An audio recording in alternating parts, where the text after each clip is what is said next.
सिंधु पतितानां पावनेभ्यो वैष्णवेभ्यो नमो नमः।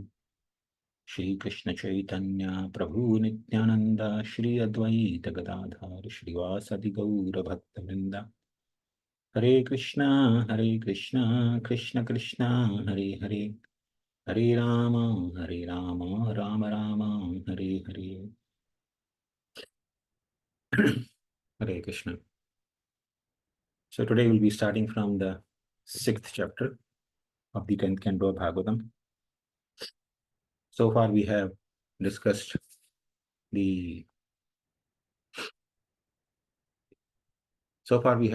about Nanda Maharaj's visit to Mathura, paying taxes and meeting with Vasudeva. And while returning, receiving the warning from Vasudeva that there might be some disturbance in Gokul. So now, Vasudeva, Nanda Maharaj is returning from Mathura to Gokul. So let's start. Shri Shuka Uvacha Nandapati Vacha Shauri Navrishteti Vichintayan Harim Jagama Sharanam Utpatagama Shankitaha.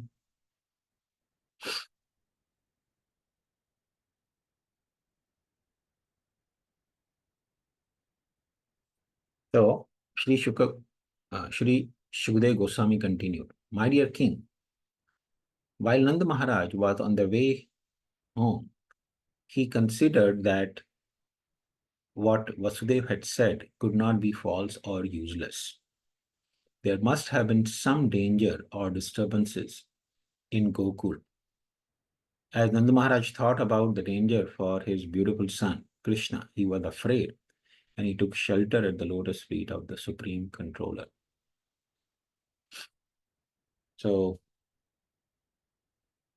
Nanda Maharaj, being naturally affectionate to his son, Krishna, when he heard about that there could be some disturbances in Mathura and in Gokul,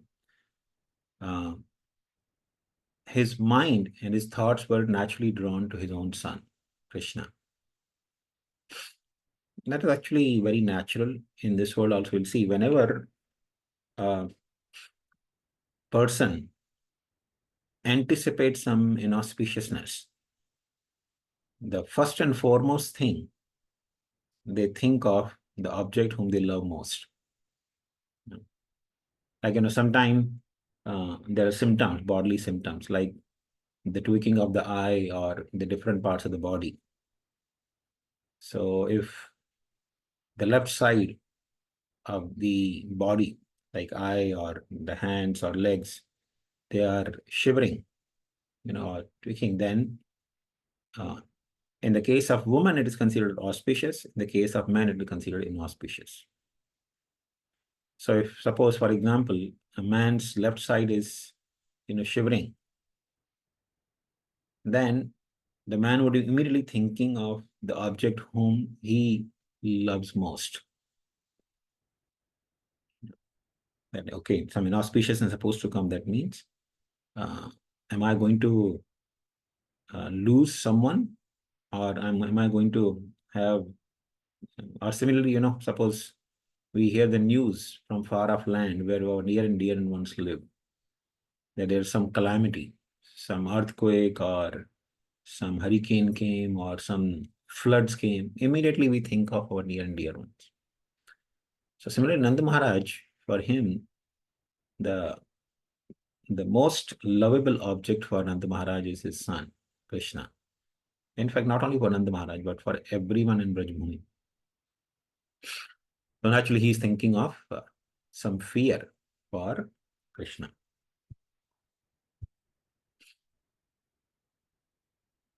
So, text 2.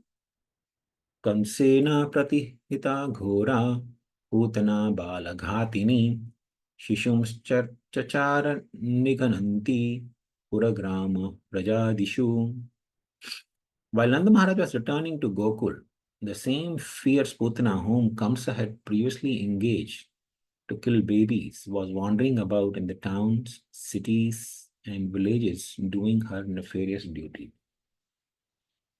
Now, here begins a series of chapters where Kamsa will be dispatching different demons to kill Krishna. Now, before we actually go into this whole series of different demons coming to Vrindavan, let's try to look into the history of these demons and how Kamsa got alliance with all of them. Okay, so actually, the Kamsa, he is son of Ugrasen Maharaj.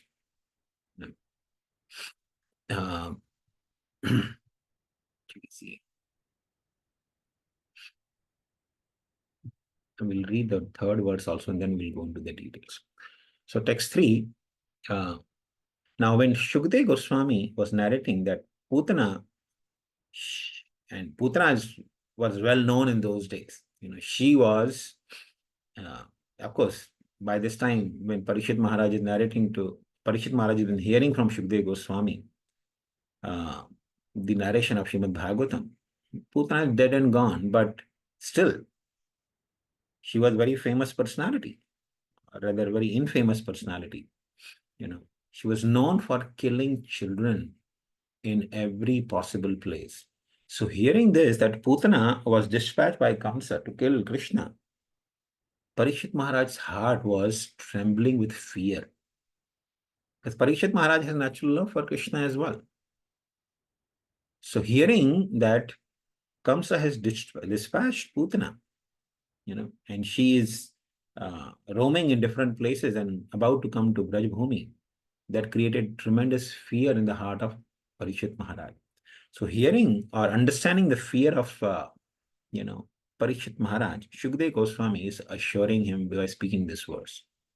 He says, Nayatra Shranadini Raksho Gnani Swakarmashu Kurvanti Satvatam Bhartur Yatudhanyascha Tatrahi. My dear king, wherever people in any position perform their occupational duties of devotional service by chanting and hearing Shravanam Kirtanam Vishnu, there cannot be any danger from bad elements. Therefore, there was no need for anxiety about Gokul while the Supreme Personality of Godhead was personally present. So, Parishit Maharaj is being assured by Shukdev Goswami here that even if in a place where there is a hearing and chanting of Krishna's glories, simply where Krishna's glories are being sung, in that place, no yatudhana. Yatudhana means, disturbing elements, especially the ghostly beings. Yatudhana is also one of the categories of ghostly beings. So, he's saying there are no disturbing elements or, demoniac or devilish species can create any danger.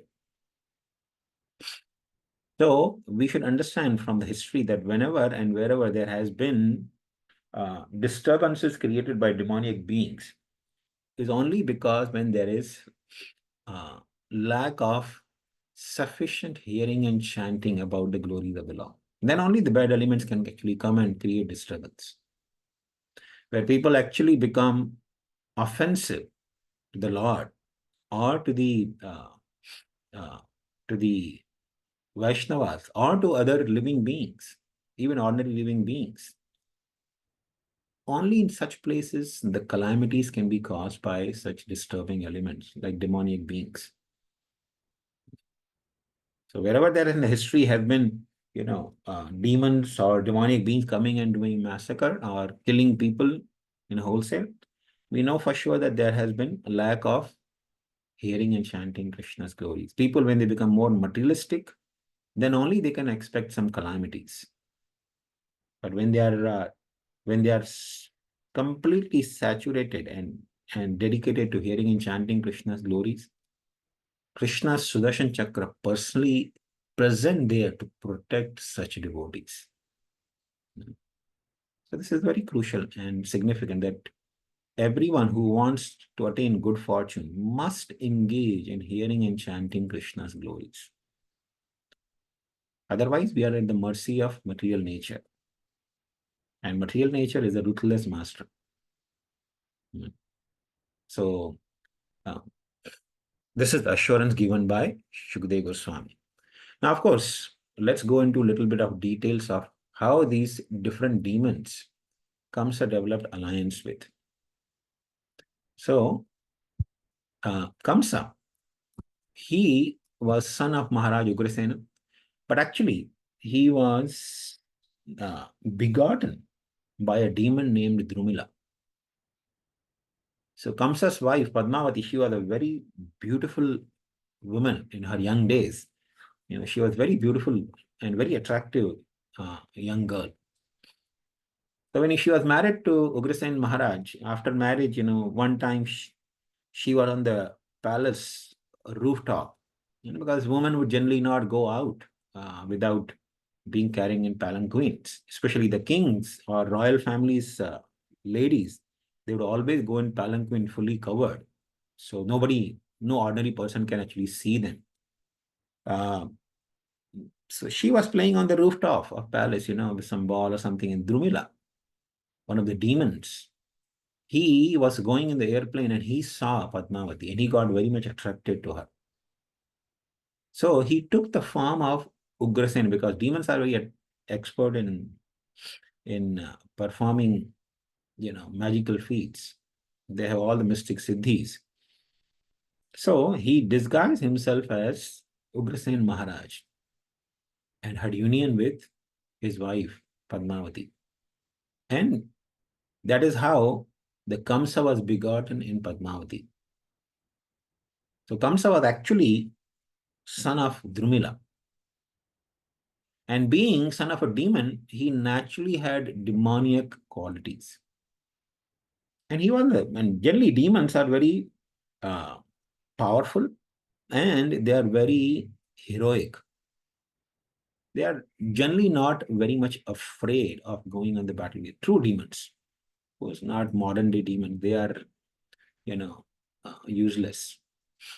They are afraid of battles, and they use all kinds of sinful and heinous ways to make their opponents or their enemies devoid of any weapons, and then they kill them.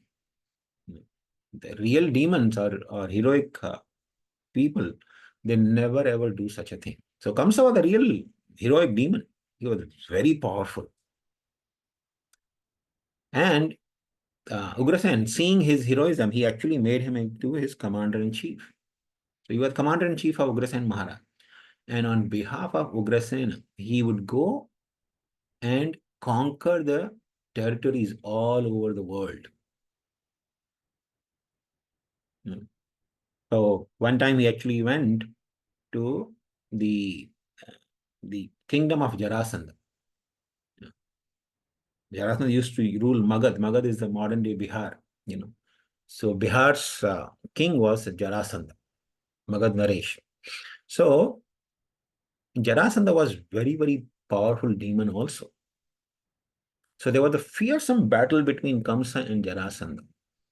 And Jarasandha had one very special elephant named Kovalyapida. So Jarasandha, he made the Kovalyapida drink different kinds of liquors. And drinking liquor, the Kovalyapida was actually maddened, completely intoxicated. And he let loose Kovalyapida in the army of Kamsa. So Kovalyapida, when he was going into the army of Kamsa, was actually trampling over, killing so many soldiers of Kamsa. And seeing this, Kamsa became very, very angry. He came right in front of Kovalyapida. Now, just imagine, Kovalyapida was a very huge elephant and Kamsa is a human being. And especially seeing that how Kovalyapida was actually trampling and killing his soldiers, anyone would be afraid. But Kamsa fearlessly came in front of Kovalyapida, caught hold of Kovalyapidas by his trunk, and whirled him around, He actually could lift the entire Kolyapira, who was having the strength of 10,000 elephants. And he whirled around the Kolyapira and threw him back into Jarasandha's army. Trampling many soldiers of Jarasandha under Kolyapira and dying. And Kolyapira got so afraid he would not dare to go in front of Kamsa again. So when Jarasandha saw Kamsa was so powerful that he could lift Kolyapira and throw him, just like a person may be throwing a ball, he got very impressed. So he stopped the battle with Kamsa and made friendship with him and gave his two daughters, Asti and Prapti, to Kamsa in marriage. And in this way, he actually made a family ties, very strong ties with Kamsa. So he became father-in-law of Kamsa. Then, because Kamsa was on the conquest to conquer everyone, he didn't stop there. Then, Kamsa was especially fond of dual fight, means fighting with one-on-one. So, he went to the city of Maheshmati, the modern-day Maheshwar in, I think, Madhya Pradesh. So, he went to king of Maheshmati, and the king of Maheshmati, he had 5 very powerful sons. They were all great wrestlers. And their names were Chanura, Mushtika, Shala, Toshala, and Kuta. Kota or Kuta, I think, whatever. So he went and challenged the king of Maheshmati. The Maheshmati's king said, well, you are just a child for me. First fight with one of my children. And all these 5 wrestlers, the sons of the king of Maheshmati, they were so huge and strong, like thunderbolt bodies, And when Kamsa saw them, he told them, I don't want to waste time fighting with one-on-one, all of you. Why don't you all 5 come together? That was such an insult for these 5 brothers. They looked like huge mountains, each one of them. And Kamsa said, I would like to fight with all of you together. Come, I don't want to waste time. And hearing this, all 5 of them, they got so angry. And they attacked Kamsa. And Kamsa was such a powerful warrior. Even in dual fight, he was so expert that with his punches, he kept beating all these 5. All the 5 brothers, they were so much harassed by Kamsa's punching them on the face and all over the body that they got completely defeated and devoid of any strength. They fell at the feet of Kamsa. And they accepted Kamsa as their master. They became the servants of Kamsa from that point onwards. So king of Maheshmati, seeing their power, he also submitted to Kamsa.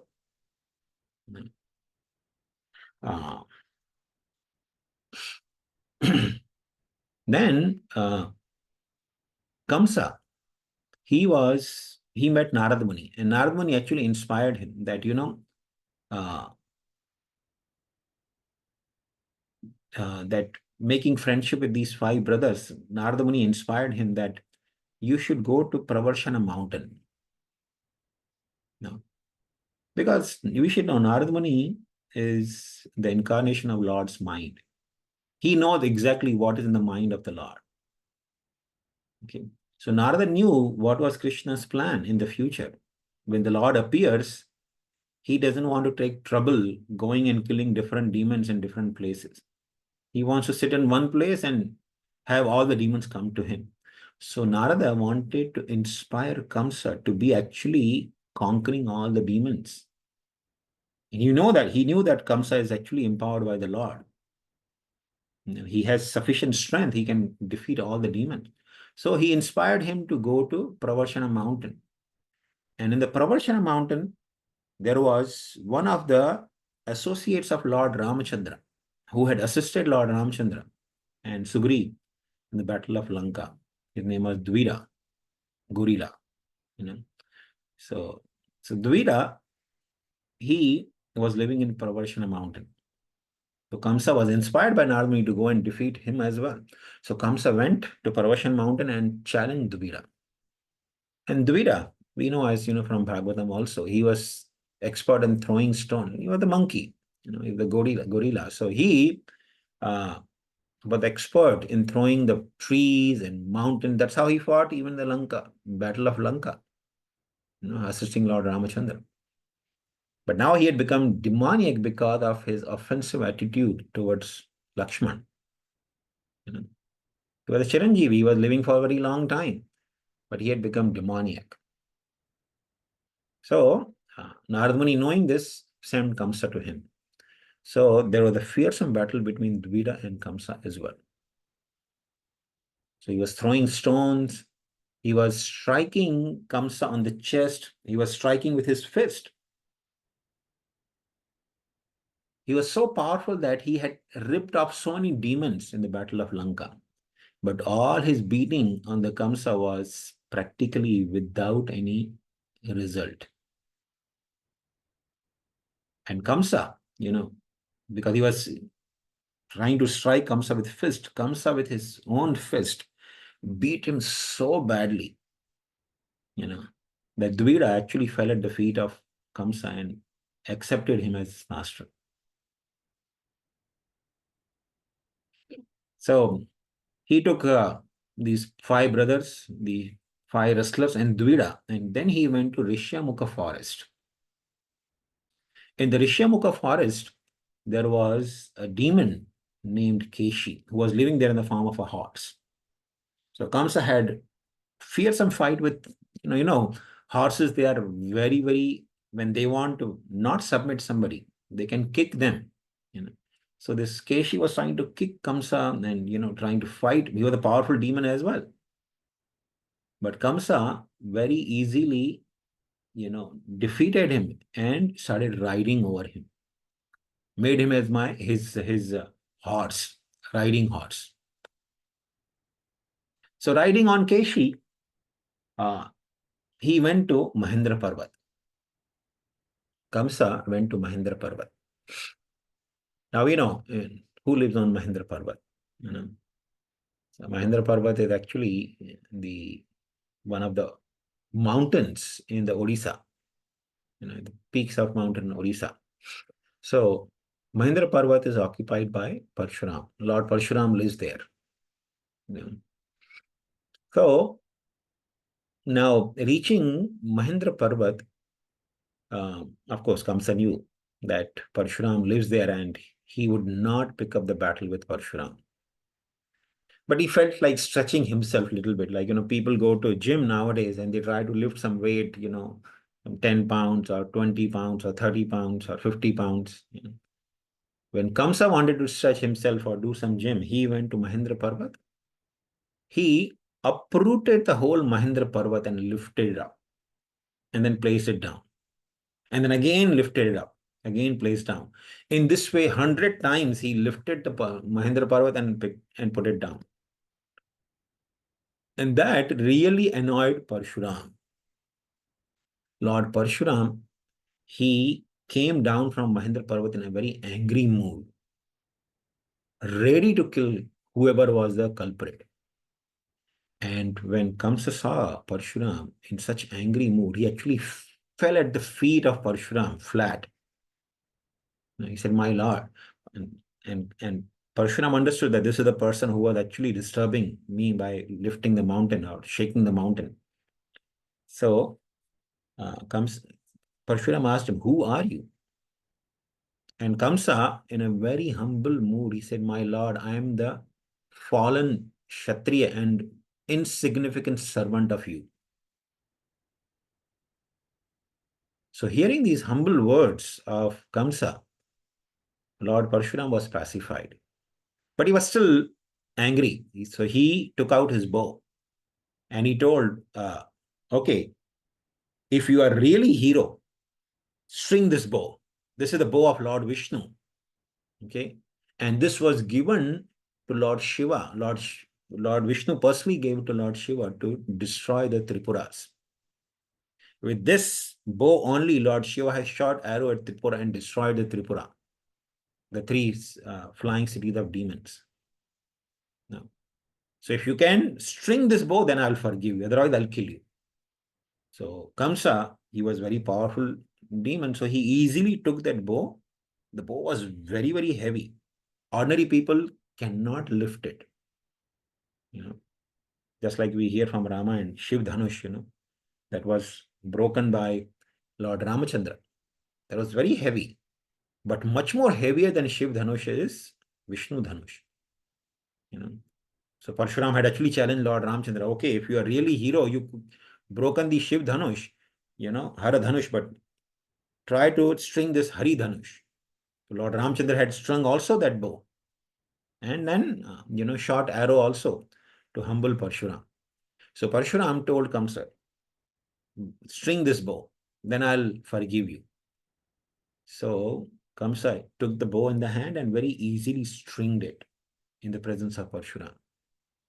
So then Parshuram became very pacified and happy. And he told Kamsa, you take this bow with you. But remember, the owner of this bow, Lord Vishnu, when he comes and breaks this bow, he will kill you. So we will see in the future also, Krishna will come and destroy this bow.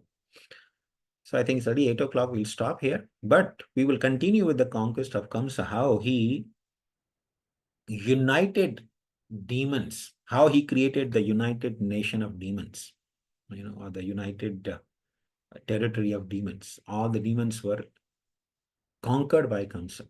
So we'll continue that journey next week. Thank you very much. Hare Krishna.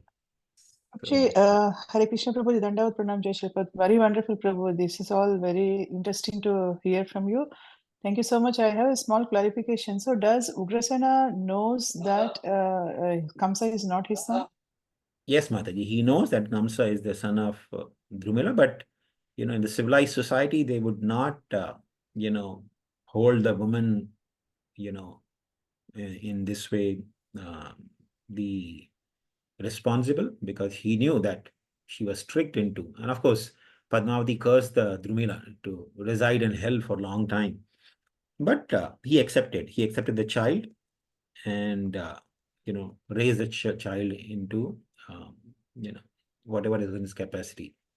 And of course, Kamsa grew up as a fine young man, but he was demoniac by nature.